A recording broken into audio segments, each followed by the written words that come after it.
All right, we have the 2023 Lexus NX 350 Hybrid, where we'll be testing out the fuel economy and the practicality of this car in the real world, including all the features, tech, and most importantly, the driving experience of this 2023 Lexus NX. We're also going to talk about all the safety features this car has, as well as go for a drive.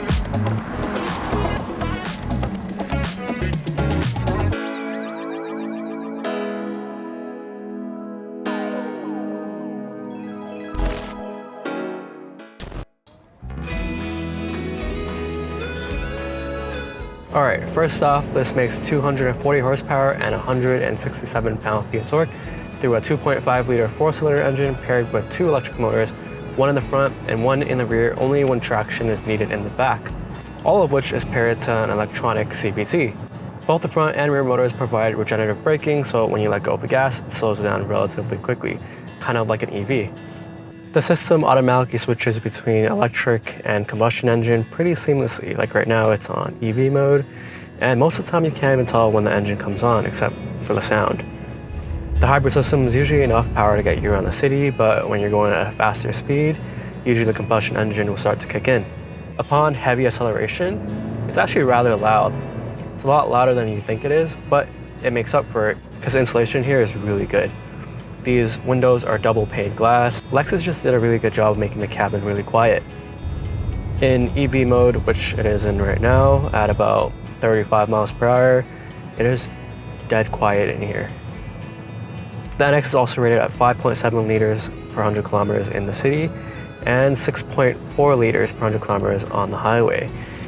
And for the past few days, I've been trying to get the best mileage possible, but also try to drive it like a normal person and see what we've achieved. When you're really trying and you're driving mostly in the city, you can get under 5 liters per 100 kilometers. That's about 50 miles per gallon. But if you drive it like a normal person, like right now, you'll probably end up with about 6.6, 6.5, which is extremely good for this SUV. Toyota and Lexus are still the king of hybrid cars and SUVs, and they've done a great job implementing the hybrid powertrain in this NX. When you're driving normally, the transition between EV and combustion is completely seamless. And the best part is that this takes regular 87 octane gas. So you're also saving money at the pump. This thing is so efficient, we even got a car decor for this NX. It's a little plant and we're naming it Jeff. It's just gonna stay here for the rest of the week.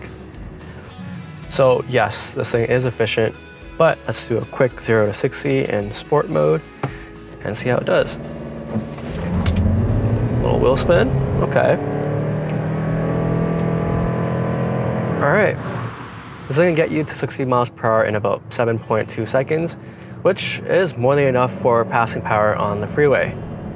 And remember, this isn't even the fastest NX, it's a 450h, which makes over 300 horsepower. Even though it does get you to speed pretty quickly with that electric torque, this is not what the car is about. Most of the time you're gonna end up driving in eco mode or normal mode, but when you're in eco mode, it's pretty much dead. You don't really have much response to the car anymore, but that's good because it's trying to get you to save as much gas as possible, like how we're averaging less than 6 liters per 100 kilometers right now. Driving this thing is like a video game. I always have the fuel consumption up on the dashboard and I'm just trying to get a good mileage. And with the gauges like they are right now, you can tell when you're burning more gas or when you're saving gas, and when it's charging, especially when you let off or when you brake. We're going just over the speed limit by about 5 kilometers per hour. And now there's a hill, we can let off. Let the regen braking slow down the car. And we're at 4.9 liters. Yeah, this thing is really good on gas. Lexus really did a good job putting that hybrid motor in this car. This car is so fuel efficient. I feel like I'm planting trees every 5 yards I drive this car. When you're eco mode, it's pretty much dead. but when you have it in sport mode, it'll come to life, like right now. The steering is actually pretty light. I did wish there was a little bit more feedback, but it does still handle itself around these corners pretty well, especially for an SUV. Yeah. Good job, Lexus. When you're heavy on the throttle, you'll hear the engine, which some people like, some people may not like. It's not what I expected from the Lexus, but it makes up for it because of how comfy this thing rides. And when you're actually just driving like a normal person, you won't hear it at all. When you're not sending this thing around the corners, this thing is so nice and refined, especially when it's on EV mode, just dead silent. No one's really taking this to the racetrack though. It's just a nice and comfortable ride. It's so refined and dampened. It's super comfortable in here. This is a car that I would want to be in for daily driving, especially with the impressive gas mileage that you can achieve in this car. Even just hammering it around these corners, you're still doing 6 liters per 100 kilometers. That's insane.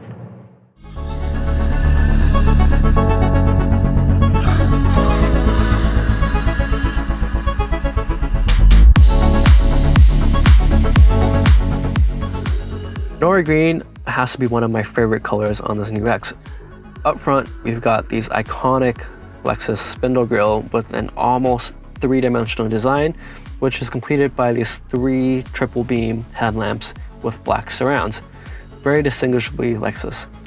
Coming around to the rear, we've got these beautiful rear taillights, which is my favorite part of this car. Lexus calls them rear blade lamps, which combines the Lexus L-shaped lamp and the blade across for an unmistakably Lexus lighting signature. The NX is also completed by these 20-inch wheels, which are a shade darker on the F Sport models.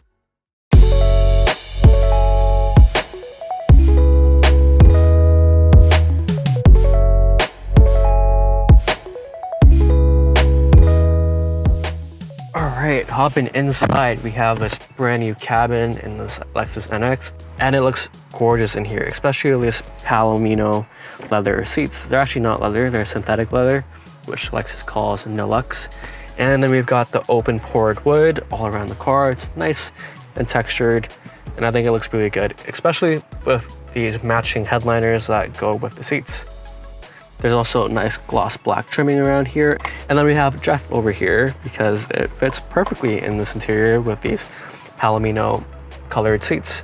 But before we get to the elephant in the room, which is this massive 14-inch screen, there is a wireless charger down here, which opens up to a little cubby here. That's pretty cool. And then we got this pretty cool new shifter, which took me a second to figure out how to use, but once you figure out how to use it, it's actually a pretty good shifter. At least they didn't go for the little chicken nuggets or the buttons in a lot of the other cars. You just press the P and you're in park. The digital dashboard is pretty nice. You do have just basically the analog gauges on the right and a screen on the left side that you can go through. The gauge in the middle, you have 3 different designs that you can choose from. I have it on the Eco Power / digital speedometer look. And when you put it in sport mode or eco mode, it also changes from RPM to the eco gauges. There is an optional heads-up display, which this vehicle isn't equipped with, but that's also a feature. These seats are nice and soft, as you expect from a Lexus. Again, they're not real leather, but they feel really nice, and if I didn't tell you that, you wouldn't even know. They're also both heated and ventilated, which you can control on the screen now. And there's even an auto mode for the heated and ventilated seats. And there's even memory seating and a powered steering wheel, which is really nice. The seating position is really high in this car. You can't go very far down. I'm pretty sure it's higher off the ground than most SUVs in this class. Oh, and don't forget this massive panoramic sunroof, which looks really good with this headliner once again. And these interior map lights are touch capacitive, which is also a very nice touch. Looks really good. And of course, the digital mirror. All right, and now the infotainment screen. Toyota and Lexus have really stepped up their game with the infotainment screen. It is much faster. It looks way better. It's more crisp, and it's way easier to use than before. It's 14 inches big, which is bigger than my laptop. And the operating system that they use is actually really good. It's one of the best systems I've used out there.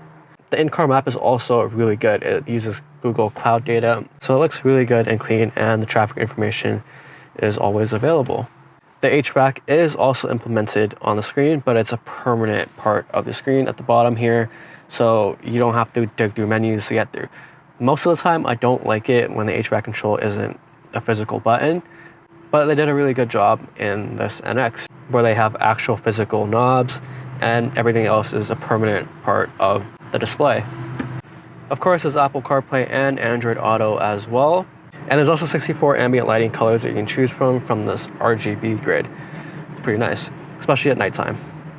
Now there's also a Remote Connect app, which you can use to lock, unlock, track, and remote start your car from your phone, and pretty much every single tech feature that you can think of. This test model though isn't equipped with a Mark Levinson speaker, which I think is a must-have for this car, but the standard speakers are still pretty good. There's a ton of tech features that would take me forever to get through, but we gotta test out the practicality of this Lexus NX. All right, hopping into the back, nice and wide opening. It is higher off the ground. Getting in is pretty easy. I like how immediately all the materials up front are the same in the back. A lot of cars, even luxury cars, tend to cheap out when it comes to the back, but we still got the nice wood and these beautiful seats, which you can get with heated seats, which does not have, but you do get some USB-C charging ports back here. There's also a nice little armrest, and these seats recline as well, which is nice. Overall, lots of space. I am 5'8", and we still have about 3 to 4 inches up top. Even with the panoramic sunroof, it feels nice and wide. Lots of space here. I am sitting right behind myself, and I still have plenty of room. It's pretty nice. It's not a full-size SUV, but it feels pretty close to a full-size SUV. And hopping out again, just click the button and you're out. The trunk also has a kick sensor for hands-free operation and opens up to 16.0 cubic feet of space. However, if you do fold down the rear seats, you'll get 54.6 cubic feet of space. The trunk itself is relatively small for an SUV, but more than enough space for most people's needs. The cargo area is well designed and the opening is pretty nice and wide. The cargo capacity is still ample for most drivers.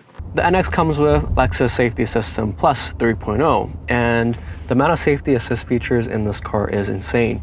We first got pre-collision braking system with pedestrian detection, bicycle detection, and motorcycle detection, front-to-front oncoming vehicle detection for head-on vehicle crash avoidance. We also have risk avoidance emergency steer assist, which enhances collision avoidance within your lane by providing gentle braking and automatic steering. There is also right and left turn vehicle detection, which the pre-collision system would now warn you of oncoming vehicle when you're making a left or right turn at an intersection, and would automatically apply the brakes if necessary. There is also lane departure warning, lane change assist, road sign assist, automatic high beams, dynamic radar cruise control with lane tracing, and not only blind spot monitors with rear cross traffic alert, but front cross traffic alerts as well. The NX also has these non-mechanical door handles, which they call digital latch doors, where the handle doesn't actually move. It's just a button to enter or exit, which works great. But what they've done with the tech is use it for what they call safety exit assist, which scans the environment and alerts you if there's an approaching car or cyclist.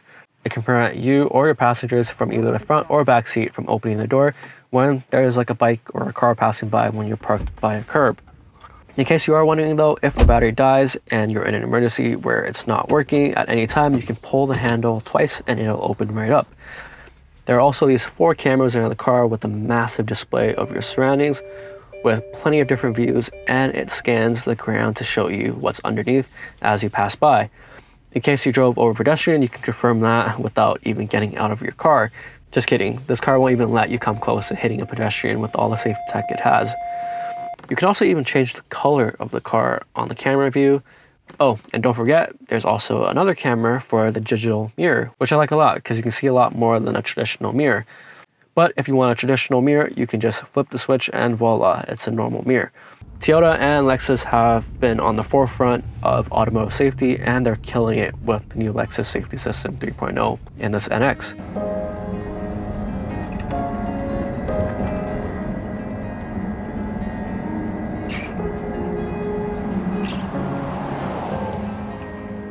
The 2023 Lexus NX 350 Hybrid is a luxurious and high-performing hybrid SUV that offers exceptional fuel economy, very advanced safety features, and a spacious and comfortable interior. It is an excellent choice for anyone in the market for a premium SUV, that balances luxury, performance, and sustainability.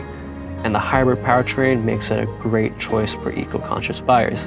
I literally feel like I'm planting a tree every 5 seconds I drive this car.